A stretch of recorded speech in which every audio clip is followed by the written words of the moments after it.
ਵਾਹਿਗੁਰੂ ਜੀ ਕਾ ਖਾਲਸਾ ਵਾਹਿਗੁਰੂ ਜੀ ਕੀ ਫਤਿਹ। ਗੁਰੂ ਰੂਪ ਸਾਧ ਸੰਗਤ ਜੀ, ਚੱਲ ਰਹੀ ਲੜੀਵਾਰ ਕਥਾ ਦੇ ਵਿੱਚ ਭਾਈ ਬਾਲਾ ਜੀ ਸਰਵਣ ਕਰਾ ਰਹੇ ਨੇ ਖਡੂਰ ਸਾਹਿਬ ਵਿਖੇ ਕਿ ਸੱਚੇ ਪਾਤਸ਼ਾਹ ਜੀ ਧੰਨ ਗੁਰੂ ਨਾਨਕ ਦੇਵ ਮਹਾਰਾਜ ਜੀ ਨੂੰ ਪਰਿਵਾਰ ਗ੍ਰਹਿ ਵਿਖੇ ਰੱਖਣਾ ਚਾਹੁੰਦਾ ਹੈ ਅਤੇ ਰਾਏ ਬੁਲਾਰ ਜੀ ਨੂੰ ਵੀ ਬੁਲਾ ਕੇ ਬੇਨਤੀ ਕੀਤੀ। ਕੁਝ ਸਮਾਂ ਗੁਰੂ ਜੀ ਘਰ ਰਹੇ, ਵੀ ਪਰਿਵਾਰ ਨੂੰ ਖੁਸ਼ ਕੀਤਾ ਅਤੇ ਜਿਵੇਂ ਜਿਵੇਂ ਗੁਰੂ ਮਹਾਰਾਜ ਜੀ ਜਾਂਦੇ ਹਨ, ਕਿਤੇ ਬਾਹਰ ਚਲੇ ਜਾਣਾ, ਜੰਗਲ ਉਜਾੜ ਬੀਆਬਾਨ ਵਿੱਚ ਪਰਮੇਸ਼ਰ ਦੇ ਨਾਲ ਮਨ ਬਿਰਤੀ ਇਕਾਗਰ ਕਰਕੇ ਸਿਮਰਨ ਕਰਨਾ, ਧਿਆਨ ਧਰਨਾ ਅਤੇ ਸ਼ਾਮ ਨੂੰ ਘਰ ਆ ਜਾਣਾ। ਇਸ ਤਰ੍ਹਾਂ ਪਰਿਵਾਰ ਨੇ ਕਿਹਾ ਵੀ ਕਿ ਨਾਨਕ ਬੋਲ, ਤੂੰ ਕੀ ਕਰਨਾ ਚਾਹੁੰਦਾ ਹੈ? ਖੇਤੀ ਕਰਨੀ ਹੈ? ਗੁਰੂ ਜੀ ਨੇ ਖੇਤੀ ਬਾਰੇ ਵੀ ਸਮਝਾ ਦਿੱਤਾ। ਫਿਰ ਪਰਿਵਾਰ ਨੇ ਕਿਹਾ ਕਿ ਤੁਸੀਂ ਕੋਈ ਹੱਟੀ ਕਰ ਲਵੋ, ਸੋ ਗੁਰੂ ਜੀ ਨੇ ਹੱਟੀ ਦੇ ਬਾਰੇ ਵੀ ਰੂਹਾਨੀਅਤ ਦੇ ਉਹ ਸ਼ਬਦ ਸਮਝਾ ਦਿੱਤੇ। ਫਿਰ ਪਰਿਵਾਰ ਨੇ ਕਿਹਾ ਕਿ ਤੁਸੀਂ ਕੋਈ ਨੌਕਰੀ ਕਰ ਲਵੋ, ਸੌਦਾਗਰੀ ਕਰੋ, ਵਪਾਰ ਕਰੋ। ਗੁਰੂ ਜੀ ਕਹਿੰਦੇ ਅਸੀਂ ਭਾਈ ਸੌਦਾਗਰੀ ਹਮੇਸ਼ਾ ਕਰਦੇ ਰਹਿੰਦੇ ਹਾਂ। ਸੋ ਇਸ ਤਰ੍ਹਾਂ ਗੁਰੂ ਪਾਤਸ਼ਾਹ ਜੀ ਨੇ ਪਰਿਵਾਰ ਨੂੰ ਸਮਝਾਇਆ ਅਤੇ ਉਹ ਵੀ ਸਮਝ ਗਏ ਕਿ ਇਹ ਹੁਣ ਨਾਨਕ ਸਾਡਾ ਪੁੱਤਰ ਨਹੀਂ ਸਮਝੇਗਾ। ਅਤੇ ਅਖੀਰ 'ਤੇ ਰਾਏ ਬੁਲਾਰ ਜੀ ਨੇ ਕਿਹਾ ਕਿ ਗੁਰੂ ਪਾਤਸ਼ਾਹ ਜੀ ਮੈਨੂੰ ਹੁਣ ਆਪ ਜੀ ਉਪਦੇਸ਼ ਦਿਓ, ਮੈਂ ਬਿਰਧ ਹੋ ਗਿਆ ਹਾਂ, ਤਾਂ ਕਿ ਮੇਰਾ ਜਨਮ ਸਫਲਾ ਹੋ ਸਕੇ। ਸੋ ਰਾਏ ਬੁਲਾਰ ਜੀ ਨੂੰ ਕੀ ਉਪਦੇਸ਼ ਦਿੱਤਾ, ਕਿਵੇਂ ਮਹਾਰਾਜ ਜੀ ਨੇ ਤਾਰਿਆ, ਉਹ ਸਾਰਾ ਪ੍ਰਸੰਗ ਮੈਂ ਆਪ ਜੀ ਦੇ ਸਾਹਮਣੇ ਚਰਨਾਂ ਵਿੱਚ ਤੁਹਾਡੇ ਰੱਖਦਾ ਹਾਂ। ਗੁਰੂ ਪਾਤਸ਼ਾਹ ਦੀਵਾਨ ਸਜਿਆ ਹੋਇਆ, ਸਜੇ ਦੀਵਾਨਾਂ ਦੇ ਅੰਦਰ ਧੰਨ ਬਾਬਾ ਬੁੱਢਾ ਜੀ ਨੂੰ ਉੱਚੀ ਜਗ੍ਹਾ 'ਤੇ ਆਸਣ ਵਿਛਾ ਕੇ ਬਿਰਾਜਮਾਨ ਕੀਤਾ ਹੋਇਆ ਹੈ ਅਤੇ ਨਾਲ ਧੰਨ ਗੁਰੂ ਅਮਰਦਾਸ ਮਹਾਰਾਜ ਜੀ ਨੂੰ ਬਿਰਾਜਮਾਨ ਕੀਤਾ ਹੋਇਆ ਉੱਚੀ ਜਗ੍ਹਾ 'ਤੇ, ਉਹ ਵੀ ਸਜੇ ਹੋਏ ਹਨ। ਧੰਨ ਭਾਈ ਬਾਲਾ ਜੀ ਉਹ ਵੀ ਉੱਚੀ ਜਗ੍ਹਾ 'ਤੇ ਸਜੇ ਹੋਏ ਹਨ ਅਤੇ ਨਾਲ ਹੀ ਉਹਨਾਂ ਦੇ ਪਿਆਰੇ ਸਿੱਖ ਭਾਈ ਧਿੰਗਾ ਜੀ, ਭਾਈ ਪਾਰੋ ਜੀ, ਭਾਈ ਜੁਲਕਾ ਜੀ, ਭਾਈ ਜੀਵਾ ਜੀ, ਜੋ ਗੁਰੂ ਪਾਤਸ਼ਾਹ ਜੀ ਦਾ ਲੰਗਰ ਸਜਾਉਂਦੇ ਸਨ, ਉਹ ਵੀ ਹਾਜ਼ਰ ਨੇ। ਅਤੇ ਜੋ ਕਥਾ ਉਚਾਰੀ ਜਾਂਦੀ ਹੈ ਉਸ ਨੂੰ ਲਿਖਣ ਦੇ ਲਈ ਧੰਨ ਭਾਈ ਪੈੜਾ ਮੋਖਾ ਜੀ, ਉਹ ਵੀ ਆਪਣਾ ਲਿਖਣ ਵਾਲੀ ਸਾਰੀ ਸਮੱਗਰੀ ਲੈ ਕੇ ਹਾਜ਼ਰ ਬੈਠੇ ਨੇ। ਕਾਗਜ਼ ਹੈ, ਕਲਮ ਹੈ, ਦਵਾਤ ਹੈ। ਸੋ ਭਾਈ ਬਾਲਾ ਜੀ ਨੇ ਹੱਥ ਬੰਨ੍ਹ ਕੇ ਧੰਨ ਗੁਰੂ ਅੰਗਦ ਦੇਵ ਮਹਾਰਾਜ ਜੀ ਜੋ ਉੱਚੀ ਜਗ੍ਹਾ ਤਖਤ 'ਤੇ ਬਿਰਾਜਮਾਨ ਨੇ, ਸਿੱਖ ਸੰਗਤਾਂ ਸਾਹਮਣੇ ਸਜੀਆਂ ਹੋਈਆਂ ਹਨ, ਮਾਤਾਵਾਂ, ਭੈਣਾਂ, ਵੀਰ, ਬੱਚੇ, ਬਜ਼ੁਰਗ। ਵਿਚਕਾਰੋਂ ਦੀ ਰਸਤਾ ਹੈ ਤਾਂ ਕਿ ਸਿੱਖ ਸੰਗਤ ਮੱਥਾ ਟੇਕ ਕੇ ਆਪਣੀ ਜਗ੍ਹਾ 'ਤੇ ਬਿਰਾਜਮਾਨ ਹੋ ਸਕੇ। ਸੋ ਇਸ ਤਰ੍ਹਾਂ ਸੰਗਤਾਂ ਦਾ ਆਉਣਾ ਜਾਣਾ ਜਾਰੀ ਹੈ ਅਤੇ ਗੁਰੂ ਪਾਤਸ਼ਾਹ ਜੀ ਦਾ ਇਸ਼ਾਰਾ ਲੈਣ ਦੇ ਲਈ ਧੰਨ ਭਾਈ ਬਾਲਾ ਜੀ ਨੇ ਹੱਥ ਬੰਨ੍ਹ ਕੇ ਇਜਾਜ਼ਤ ਮੰਗਣਾ ਚਾਹੀ ਅਤੇ ਗੁਰੂ ਜੀ ਨੇ ਇਸ਼ਾਰਾ ਬਖਸ਼ਿਆ ਕਿ ਭਾਈ ਕਥਾ ਸਰਵਣ ਕਰੋ। ਤਾਂ ਉਸ ਸਮੇਂ ਧੰਨ ਭਾਈ ਬਾਲਾ ਜੀ ਇਉਂ ਕਹਿਣ ਲੱਗੇ ਕਿ ਹੇ ਸਤਿਗੁਰੂ ਜੀ, ਰਾਏ ਜੀ ਇਸ ਪ੍ਰਕਾਰ ਅਧੀਨਤਾ ਦੀ ਬੇਨਤੀ ਸੁਣ ਕੇ ਗੁਰੂ ਜੀ ਨੇ ਉਪਦੇਸ਼ ਦਿੱਤਾ।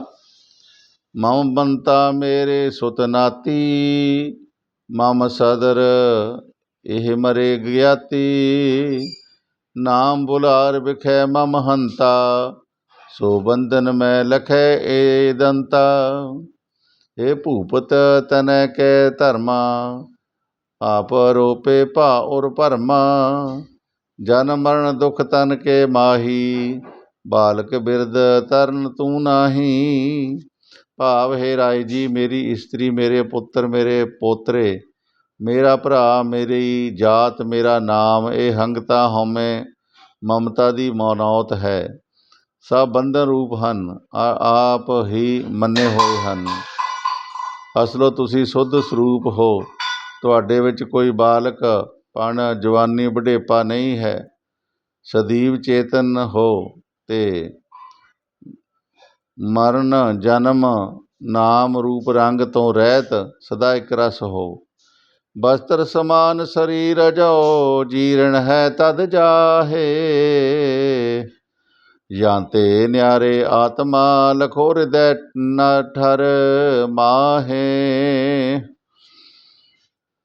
ਭਾਵ ਹੈ ਰਾਏ ਜੀ, ਇਹ ਨਿਸ਼ਚੈ ਜਾਣੋ ਕਿ ਇਹ ਸਰੀਰ ਰੂਪ ਵਸਤਰਵਤ ਹੈ, ਪੁਰਾਣਾ ਹੋਣ ਪਰ ਉਤਾਰਿਆ ਜਾਂਦਾ ਹੈ, ਪਰ ਆਤਮਾ ਜੋ ਹੈ, ਜੋ ਅਸੰਗ ਹੈ, ਉਸ ਨੂੰ ਕੋਈ ਲੇਪ ਛੇਪ ਨਹੀਂ ਹੈ।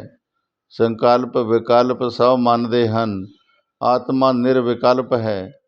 ਨਿਸ਼ਚਾ ਕਰਨਾ ਬੁੱਧ ਦਾ ਧਰਮ ਹੈ।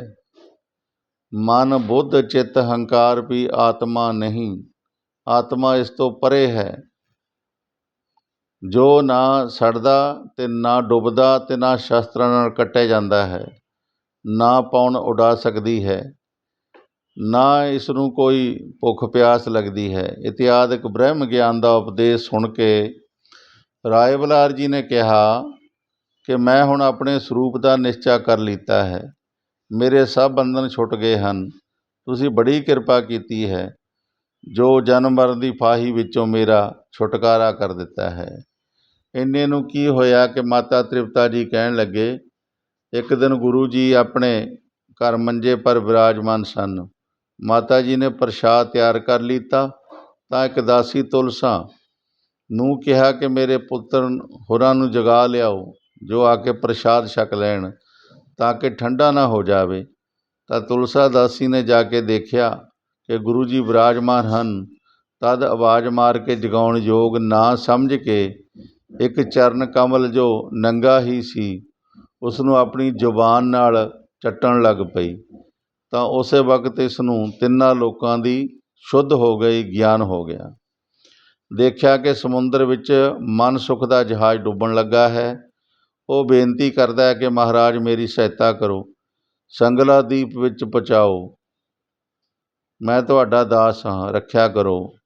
ਉਸ ਦੀ ਅਰਾਧਨਾ ਕਰਨ ਪਰ ਗੁਰੂ ਜੀ ਉੱਥੇ ਪਹੁੰਚੇ ਹੋਏ ਹਨ ਅਤੇ ਜਹਾਜ਼ ਨੂੰ ਬੰਨੇ ਲਾ ਰਹੇ ਨੇ, ਤਾਰ ਰਹੇ ਨੇ। ਇਹ ਕੌਤਕ ਦੇਖ ਕੇ ਤੁਲਸਾ ਦਾਸੀ ਨੇ ਮਾਤਾ ਜੀ ਪਾਸ ਆ ਕੇ ਕਹਿਣ ਲੱਗੀ ਕਿ ਮੈਂ ਗੁਰੂ ਜੀ ਨੂੰ ਨਹੀਂ ਜਗਾਇਆ, ਕਿਉਂਕਿ ਉਹ ਸਿੱਖ ਦਾ ਜਹਾਜ਼ ਡੁੱਬਦਾ ਬਚਾਉਣ ਲਈ ਸਮੁੰਦਰ ਵਿੱਚ ਗਏ ਹੋਏ ਹਨ। ਮਾਤਾ ਨੇ ਸੁਣ ਕੇ ਕੁਝ ਰੋਸ ਕੀਤਾ ਅਤੇ ਆਪ ਜਗਾ ਕੇ ਪ੍ਰਸ਼ਾਦਾ ਛਕਾਇਆ ਅਤੇ ਪੁੱਛਣ ਲੱਗੀ, ਤੁਹਾਡੀ ਦਾਸੀ ਨੇ ਮੇਰੇ ਨਾਲ ਹਾਸਾ ਕੀਤਾ ਹੈ, ਮਜ਼ਾਕ ਕੀਤਾ ਹੈ ਕਿ ਗੁਰੂ ਜੀ ਜਹਾਜ਼ ਤਾਰਨ ਗਏ ਹੋਏ ਹਨ, ਇਸ ਲਈ ਮੈਂ ਜਗਾਇਆ ਨਹੀਂ। ਗੁਰੂ ਜੀ ਕਿਹਾ ਇਹ ਐਵੇਂ ਕਮਲੀ ਝਮਲੀ ਹੈ। ਇਹ ਕਹਿ ਕੇ ਆਪ ਜੰਗਲ ਵਿੱਚ ਚਲੇ ਗਏ ਅਤੇ ਦਾਸੀ ਪਰਮ ਆਨੰਦ ਵਿੱਚ ਮਗਨ ਹੋ ਕੇ ਬੌਲਿਆਂ ਵਾਂਗੂ, ਕਮਲਿਆਂ ਵਾਂਗੂ ਦੀ ਤਰ੍ਹਾਂ ਬਾਹਰ ਇਕਾਂਤ ਵਿੱਚ ਰਹਿਣ ਲੱਗ ਪਈ ਅਤੇ ਅੰਤ ਨੂੰ ਇਹ ਦੇਹ ਤਿਆਗ ਕੇ ਮੁਕਤ ਹੋਈ। ਭਾਈ ਮਨਸੁਖ ਦਾ ਪ੍ਰਸੰਗ ਭਾਈ ਬਾਲਾ ਜੀ ਕਹਿਣ ਲੱਗੇ, ਇਹ ਸਤਿਗੁਰੂ ਜੀ, ਮੈਂ ਹੁਣ ਕੁਝ ਕੁ ਮਨਸੁਖ ਦਾ ਹਾਲ ਸੁਣਾਉਂਦਾ ਹਾਂ। ਜਦ ਉਹ ਮਾਲ ਦਾ ਜਹਾਜ਼ ਭਰ ਕੇ ਸੰਗਲਾ ਦੀਪ ਵਿੱਚ ਗਿਆ, ਉੱਥੇ ਬੜੇ ਸੇਠ ਸ਼ਾਹੂਕਾਰ ਅਤੇ ਸੁੰਦਰ ਬਾਜ਼ਾਰ ਦੇਖ ਕੇ ਅਤਿਅੰਤ ਪ੍ਰਸੰਨ ਹੋਇਆ। ਉੱਥੋਂ ਦਾ ਰਾਜਾ ਸ਼ਿਵਨਾਭ ਸਾਲਗਰਾਮ ਦਾ ਉਪਾਸ਼ਕ ਸੀ। ਇਕਾਦਸ਼ੀ ਵਾਲੇ ਦਿਨ ਆਪ ਵਰਤ ਰੱਖਿਆ ਕਰਦਾ ਸੀ ਅਤੇ ਸਾਰੇ ਨਗਰ ਤੋਂ ਰਖਵਾਉਂਦਾ ਸੀ। ਮਨਸੁਖ ਨੇ ਇੱਕ ਥਾਂ 'ਤੇ ਡੇਰਾ ਕੀਤਾ। ਗੁਰੂ ਜੀ ਦੇ ਹੁਕਮ ਅਨੁਸਾਰ ਲਿਖੀ ਹੋਈ ਬਾਣੀ ਦਾ ਨਿਤਾ ਪ੍ਰਤ ਪਾਠ ਕਰਨ ਲੱਗਾ। ਅੰਮ੍ਰਿਤ ਵੇਲੇ ਇਸ਼ਨਾਨ ਪਾਣੀ ਕਰਕੇ ਕੜਾਹ ਪ੍ਰਸ਼ਾਦ ਦੀ ਦੇਗ ਤਿਆਰ ਕਰਕੇ ਨਿਕਟਵਰਤੀ ਸੰਗੀ ਸਾਥੀਆਂ ਨੂੰ ਵੰਡ ਦਿੰਦਾ ਅਤੇ ਆਪ ਛਕ ਲੈਂਦਾ। ਇਸੇ ਪ੍ਰਕਾਰ ਇਕਾਦਸ਼ੀ ਵਾਲੇ ਦਿਨ ਵੀ ਕੀਤਾ। ਤਾਂ ਲੋਕਾਂ ਨੇ ਰਾਜੇ ਪਾਸ ਫਰਿਆਦ ਕੀਤੀ ਕਿ ਸਮੁੰਦਰ ਪਾਰੋਂ ਇੱਕ ਸ਼ਾਹ ਆਇਆ ਹੈ, ਉਹ ਨਾ ਤਿਲਕ ਲਾਉਂਦਾ ਹੈ, ਨਾ ਸਾਲਗਰਾਮ ਪੂਜਦਾ ਹੈ, ਸਗੋਂ ਇਕਾਦਸ਼ੀ ਵਰਤ ਨੂੰ ਵੀ ਭੋਜਨ ਤਿਆਰ ਕਰਕੇ ਛਕਦਾ ਛਕਾਉਂਦਾ ਹੈ ਅਤੇ ਹਮੇਸ਼ਾ ਪਹਿਰ ਰਹਿੰਦੇ ਇਸ਼ਨਾਨ ਕਰਦਾ ਹੈ। ਰਾਜੇ ਨੇ ਉਸ ਵਕਤ ਆਦਮੀ ਭੇਜ ਕੇ ਮਨਸੁਖ ਨੂੰ ਬੁਲਾਇਆ। ਤਾਂ ਮਨਸੁਖ 1000 ਰੁਪਇਆ ਅਰ ਨਾਲੀਰ ਰਾਜਾ ਅੱਗੇ ਰੱਖ ਕੇ ਧੰਨ ਸ੍ਰੀ ਗੁਰੂ ਨਾਨਕ ਜੀ ਕਹਿ ਕੇ ਬੈਠ ਗਿਆ ਅਤੇ ਰਾਜੇ ਨੇ ਪੁੱਛਿਆ, ਸੁਣਿਆ ਕਿ ਤੂੰ ਨਾ ਤਿਲਕ ਲਾਉਂਦਾ ਹੈ, ਨਾ ਸਾਲਗਰਾਮ ਪੂਜਦਾ ਹੈ, ਬਲਕਿ ਇਕਾਦਸ਼ੀ ਵਰਤ ਨੂੰ ਵੀ ਭੋਜਨ ਛਕਦਾ ਹੈ ਅਤੇ ਪਹਿਰ ਰਾਤ ਨੂੰ ਇਸ਼ਨਾਨ ਕਰਦਾ ਹੈ। ਤੈਨੂੰ ਇਹੋ ਜਿਹੀ ਉਲਟੀ ਮੱਤ ਕਿਸ ਨੇ ਦਿੱਤੀ ਹੈ? ਮਨਸੁਖ ਨੇ ਹੱਥ ਬੰਨ੍ਹ ਕੇ ਕਿਹਾ ਕਿ ਰਾਜਨ, ਜਗਤ ਰੂਪ ਦਰੱਖਤ ਦੇ ਸਿਰੇ ਉੱਪਰ ਮੁਕਤ ਫਲ ਹੈ, ਜਿਸ ਵਾਸਤੇ ਦੋ ਰਸਤੇ ਹਨ। ਇੱਕ ਤਾਂ ਕੀੜੀ ਵੱਤ ਜ਼ਮੀਨ ਤੋਂ ਚੜ੍ਹ ਕੇ ਸਹਿਜੇ ਸਹਿਜੇ ਤੁਰ ਸਿਖਰੇ ਪਹੁੰਚਣਾ ਹੈ, ਜਿਸ ਵਿੱਚ ਬਹੁਤ ਸਮਾਂ ਲੱਗਦਾ ਹੈ। ਦੂਜਾ ਪੰਛੀਆਂ ਵਾਲਾ ਰਸਤਾ ਹੈ, ਜੋ ਵਰਤ ਪੂਜਾ ਵਿੱਚ ਪਏ ਹਨ ਉਹ ਕੀੜੀ ਮਾਰਗ ਚੱਲ ਰਹੇ ਹਨ, ਅਤੇ ਜਿਨ੍ਹਾਂ ਨੂੰ ਪੂਰਾ ਗੁਰੂ ਮਿਲ ਗਿਆ ਹੈ ਉਹ ਪੰਛੀਆਂ ਵਾਲੇ ਰਸਤੇ ਸੌਖੇ ਹੀ ਪਹੁੰਚ ਜਾਂਦੇ ਹਨ। ਤੁਸੀਂ 15ਵੇਂ ਦਿਨ ਇਕਾਦਸ਼ੀ ਰੱਖਦੇ ਹੋ, ਪਰ ਸੰਤ ਮਹਾਤਮਾ ਦੇ ਰੋਜ਼ ਇਕਾਦਸ਼ੀ ਹੁੰਦੀ ਹੈ, ਰੋਜ਼ ਵਰਤ ਹੁੰਦੇ ਹਨ, ਕਿਉਂਕਿ ਸੰਜਮ ਨਾਲ ਖਾਣਾ ਖਾਂਦੇ ਹਨ। ਇਸ਼ਨਾਨ ਦੀ ਗੱਲ ਸੁਣ ਲਓ। ਹਿੰਦੂ ਪੁਸਤਕਾਂ ਵਿੱਚ ਲਿਖਿਆ ਹੈ ਕਿ ਜੋ ਕੋਈ ਪਹਿਰ ਰਾਤ ਨੂੰ ਰਹਿੰਦਾ ਨਹਾਵੇ, ਉਸ ਨੂੰ ਸੋਨੇ ਦਾ ਭਾਰ ਦਾਨ ਕਰਨ ਦਾ ਫਲ ਮਿਲਦਾ ਹੈ। ਜੋ 4 ਘੜੀ ਰਾਤ ਰਹਿੰਦੇ ਨਹਾਵੇ, ਉਸ ਨੂੰ ਉਤਨੀ ਹੀ ਚਾਂਦੀ ਦਾ ਦਾਨ ਕਰਨ ਦਾ ਫਲ ਮਿਲਦਾ ਹੈ। ਜੋ ਘੜੀ ਰਾਤ ਰਹਿੰਦੇ ਨਹਾਵੇ, ਉਸ ਨੂੰ 1.25 ਮਣ ਦਾ ਫਲ ਮਿਲਦਾ ਹੈ, ਅਤੇ ਜੋ ਸਵੇਰੇ ਉੱਠ ਕੇ ਨਹਾਵੇ, ਉਸ ਨੂੰ ਮਣ ਭਾਰ ਜਲ ਦਾਨ ਕਰਨ ਦਾ ਫਲ ਮਿਲਦਾ ਹੈ। ਸੋ ਜੇ ਮੈਂ ਪਹਿਰ ਰਾਤ ਰਹਿੰਦੀ ਇਸ਼ਨਾਨ ਕਰਦਾ ਹਾਂ ਤਾਂ ਕੋਈ ਪਾਪ ਨਹੀਂ ਕਰਦਾ। ਹੇ ਰਾਜਨ, ਪਿਛਲੀ ਰਾਤ ਜਾਗ ਕੇ ਇਸ਼ਨਾਨ ਕਰਨ ਦਾ ਮਹੱਤਮ ਸਭਨਾਂ ਪੁਸਤਕਾਂ ਵਿੱਚ ਲਿਖਿਆ ਹੋਇਆ ਹੈ। ਬਾਕੀ ਰਿਹਾ ਪੱਥਰਾਂ ਦਾ ਪੂਜਣਾ, ਸੋ ਪੱਥਰ ਨਾ ਖਾਂਦਾ ਹੈ ਨਾ ਪੀਂਦਾ ਹੈ। ਜੋ ਕੁਝ ਉਪਦੇਸ਼ ਦਿੰਦਾ ਹੈ, ਮੈਂ ਉਸ ਨੂੰ ਵੀ ਪੂਜ ਕੇ ਕੀ ਫਲ ਲੈਣਾ ਹੈ। ਮੇਰਾ ਸਤਿਗੁਰੂ ਜਾਗਦੀ ਜੋਤ ਦੁੱਖ ਨਾਸ਼ਕ ਉਪਦੇਸ਼ ਦੇ ਕੇ ਸੂਰਜ ਨਿਆਈ ਅਗਿਆਨ ਨਸ਼ਟ ਕਰਨ ਵਾਲਾ ਹੈ। ਉਸੇ ਨੇ ਹੀ ਅਪਾਰ ਕਿਰਪਾ ਦੁਆਰਾ ਮੁਕਤੀ ਲਈ ਪੰਛੀਆਂ ਵੱਤ ਰਸਤਾ ਦੱਸ ਦਿੱਤਾ ਹੈ। ਮਨ ਸੁਖ ਦੇ ਸੱਚੇ ਹਿਰਦੇ ਵਿੱਚੋਂ ਨਿਕਲੇ ਹੋਏ ਬਚਨ ਰਾਜੇ ਦੇ ਦਿਲ ਪਰ ਇਸ ਤਰ੍ਹਾਂ ਅਸਰ ਕਰ ਗਏ, ਜਿਵੇਂ ਜ਼ਮੀਨ ਵਿੱਚ ਭਰੀ ਹੋਈ ਗੱਡੀ ਧਸ ਜਾਂਦੀ ਹੈ। ਮਨਸੁਖ ਨੂੰ ਕਹਿਣ ਲੱਗਾ, ਐਸਾ ਗੁਰੂ ਕੌਣ ਹੈ?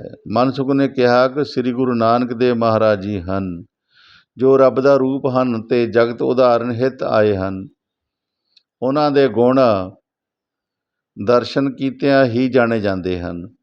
ਰਾਜੇ ਦਿਲ ਵਿੱਚ ਸ਼ਰਧਾ ਉਪਜੀ ਅਤੇ ਕਿਹਾ, ਮੈਨੂੰ ਕਿ ਦਰਸ਼ਨ ਕਰਾਓ, ਮੈਂ ਤੁਹਾਡੇ ਨਾਲ ਚੱਲਾਂਗਾ। ਸੌਦਾ ਵੇਚ ਕੇ ਛੇਤੀ ਵਿਹਲੇ ਹੋਵੋ ਅਤੇ ਮੈਨੂੰ ਗੁਰੂ ਜੀ ਪਾਸ ਲੈ ਚੱਲੋ। ਮਨਸੁਖ ਨੇ ਕਿਹਾ ਕਿ ਹੇ ਰਾਜਨ, ਐਸੀ ਕਾਹਲੀ ਨਾ ਕਰੋ। ਗੁਰੂ ਜੀ ਅੰਤਰਜਾਮੀ ਹਨ, ਘਟ ਘਟ ਵਿੱਚ ਵਿਆਪਕ ਹਨ। ਤੁਸੀਂ ਸੱਚੇ ਦਿਲੋਂ ਪ੍ਰੇਮ ਨਾਲ ਯਾਦ ਕਰੋਗੇ ਤਾਂ ਇੱਥੇ ਹੀ ਦਰਸ਼ਨ ਦੇ ਦੇਣਗੇ। ਮੇਰੇ ਨਾਲ ਗਿਆ ਸਗੋਂ ਬਹੁਤ ਸਮਾਂ ਲੱਗ ਜਾਏਗਾ। ਰਾਜੇ ਨੇ ਕਿਹਾ, ਮੈਨੂੰ ਉਹਨਾਂ ਦਾ ਹੁਲੀਆ ਦੱਸੋ ਜੋ ਮੈਂ ਧਿਆਨ ਕਰਾਂ। ਤਾਂ ਮਨਸੁਖ ਨੇ ਕਿਹਾ, ਗੁਰੂ ਜੀ ਦੀ ਮੂਰਤੀ ਦਾ ਵਰਣਨ ਕਰਕੇ ਘਰ-ਬਾਰ ਦਾ ਸਾਰਾ ਪਤਾ ਵੀ ਲਿਖ ਦਿੱਤਾ। ਮਨਸੁਖ ਜਿਤਨੇ ਦਿਨ ਉੱਥੇ ਰਿਹਾ, ਰੋਜ਼ ਹੀ ਰਾਜਾ ਪਾਸ ਜਾਇਆ ਕਰੇ। ਜਦ ਸਾਰਾ ਮਾਲ ਵੇਚ ਵੱਟ ਕੇ ਵਿਹਲਾ ਹੋਇਆ ਤਾਂ ਰਾਜੇ ਪਾਸੋਂ ਵਿੱਦਿਆ ਮੰਗੀ। ਰਾਜੇ ਨੇ ਕਿਹਾ ਕਿ ਤੂੰ ਪਾਸ ਹੈਗਾ, ਮੈਂ ਸਤਸੰਗ ਹੁੰਦਾ ਰਹਿੰਦਾ ਸੀ, ਹੁਣ ਮੇਰੀ ਮਨਸਾ ਕਦੋਂ ਪੂਰੀ ਹੋਵੇਗੀ? ਮਨਸੁਖ ਨੇ ਧੀਰਜ ਦੇ ਕੇ ਕਿਹਾ ਕਿ ਤੁਸੀਂ ਦ੍ਰਿੜ ਨਿਸ਼ਚਾ ਰੱਖੋ, ਸਤਿਗੁਰੂ ਜੀ ਛੇਤੀ ਹੀ ਦਰਸ਼ਨ ਦੇਣਗੇ। ਰਾਜੇ ਨੂੰ ਗੁਰੂ ਜੀ ਦੇ ਦਰਸ਼ਨਾਂ ਦੀ ਲਿਵ ਹੀ ਲੱਗ ਗਈ ਅਤੇ ਉੱਠਦਿਆਂ ਬਹਿੰਦਿਆਂ ਜਾਗਦਿਆਂ ਸੌਂਦਿਆਂ ਗੁਰੂ ਜੀ ਦਾ ਹੀ ਸਿਮਰਨ ਕਰਿਆ ਕਰੇ ਅਤੇ ਕਹੇ, ਉਸ ਭਾਗਾ ਵੇਲਾ ਕਦੋਂ ਆਏਗਾ ਜਦੋਂ ਦਰਸ਼ਨ ਹੋਣਗੇ।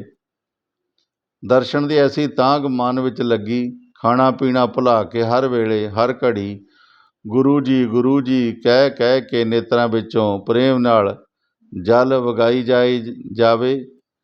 ਇਸ ਤਰ੍ਹਾਂ ਭਾਈ ਬਾਲਾ ਜੀ ਨੇ ਆਖਿਆ ਕਿ ਸੱਚੇ ਪਾਤਸ਼ਾਹ ਜੀ,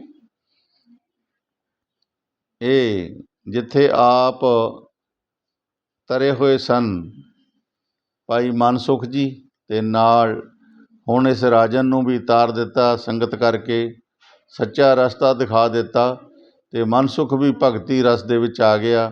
ਧਿਆਨ ਧਰ ਲਿਆ ਧੰਨ ਗੁਰੂ ਨਾਨਕ ਦੇਵ ਮਹਾਰਾਜ ਜੀ ਦਾ। 24 ਘੰਟੇ 8 ਪਹਿਰ ਹੁਣ ਸਮਰਪਿਤ ਹੋ ਗਿਆ। ਗੁਰੂ ਨਾਨਕ ਦੇਵ ਮਹਾਰਾਜ ਜੀ ਨੂੰ ਸਿਮਰਨ ਕਰਦਾ ਹੈ। ਮਨ ਵਿੱਚ ਇੱਕੋ ਹੀ ਇੱਛਾ ਹੈ ਕਿ ਕਦੋਂ ਆ ਕੇ ਦਰਸ਼ਨ ਦੇਣਗੇ।